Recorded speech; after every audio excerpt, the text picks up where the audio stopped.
So finally, I have finished A Million Suns by BETH REVIS. As you guys know, this is the sequel to Across the Universe, and it is the second one in the trilogy. I know it took me like a really long time, I'll get to that later, but I'm finally done with it now, so I can begin my other stuff that I've really been wanting to start, like Legend, and then Delirium, so I can review Pandemonium around its release date. You also really need to read Plague by Michael Grant, the fourth one in the Gone series, because I haven't read this one yet.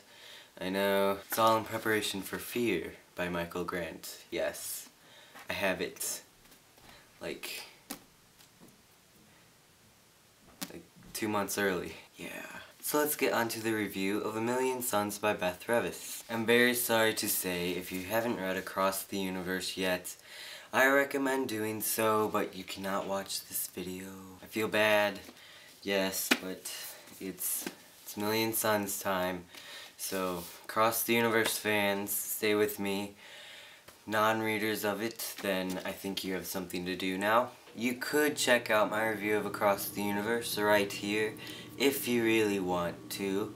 Maybe this will convince you to read it a little more. I will say that I gave A Million Suns 4 out of 5 stars. I think it's really good, just like Across the Universe. Across the Universe is a sci-fi murder mystery filled with awesomeness and stuff, so go ahead. Spoiler alert for Across the Universe, but not A Million Suns.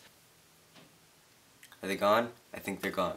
Taking off after Across the Universe with all that craziness, with Orion being frozen and Eldest being killed.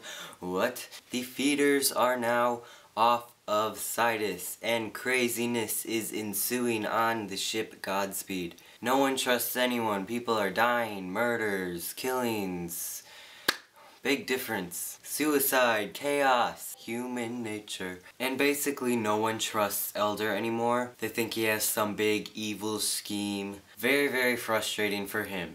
Also beside him, there's Amy. The chapters in A Million Suns continue to alternate between Amy and Elder, just like Across the Universe. She's kind of on an adventure of her own, discovering more clues, secrets, and lies about this ship. And even though Orion is technically not there because he's frozen and stuff, he pulled a Dumbledore and he's like pretty much there throughout the whole book. I really liked how Elder and Amy were kind of on two opposing different like sides of their story. And Across the Universe they were always together and stuff. Now they're dealing with their own issues that overlap at random times, and it's nice to have them separate and reading two different stories for each chapter. Of course they're not like split apart, they're just not always dealing with each other's problems. Amy's problems were kind of similar to hers in Across the Universe. They really weren't that much higher up there on the importance level. They were still very important, but just like they were before. She's got her own little shindig going on. But Elder, now that he has to take Eldest's role, position, but not the name, he was nice enough to take people off of Sidus, and now no one trusts him. I think BETH REVIS did a really good job with his character because he's definitely going through a lot more than he did in the first one. It was kind of like Sam in the Gone series taking over the role of governor and how all the pressure is on him, and stuff happens. I personally would be very tempted to put those feeders back on Sidus. You want to rebel? Brainwash. I don't have the tolerance of certain characters. The pacing starts to get really good. Like I said in my review of Across the Universe, the first 150 pages were kind of hard to get into, but then I would like literally fall asleep with it in my hands, in a good way. Like I did not stop until my brain stopped. I actually fell asleep with 3 pages left. Major FML moment. And then I had to go to school. I think compared to certain other second books in YA series, trilogies, this one is not very comparable. It's kind of equal to Across the Universe on my scale. I was honestly kind of afraid to start it at first because Across the Universe I couldn't get into it for a while, but then I pushed my way through it, and the last half was just fantastic. And it was the same way in A Million Suns. I can't even put my finger on it because it's not like it's boring, I just can't really get into it for a little bit. But then I do, and then it ends, and Shades of Earth comes out next January. So that should be interesting.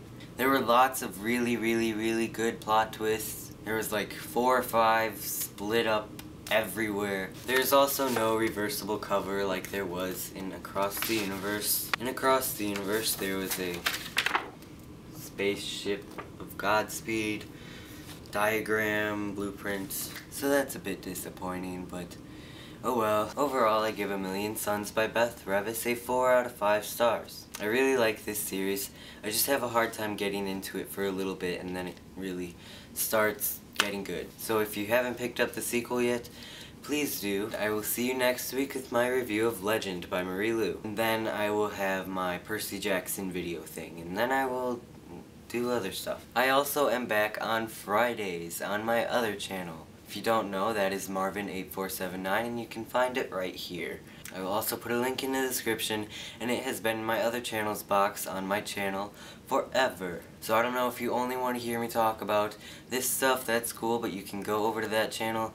I do like skits, vlogs, it's gonna be kinda different every week. But for a while at least, I'm going to be doing every Fridays. And I will also mention this in my February book haul because I feel like more people watched that stuff, and since this was spoiler filled with Across the Universe stuff, not a lot of you have read Across the Universe, so you're with me, some of you.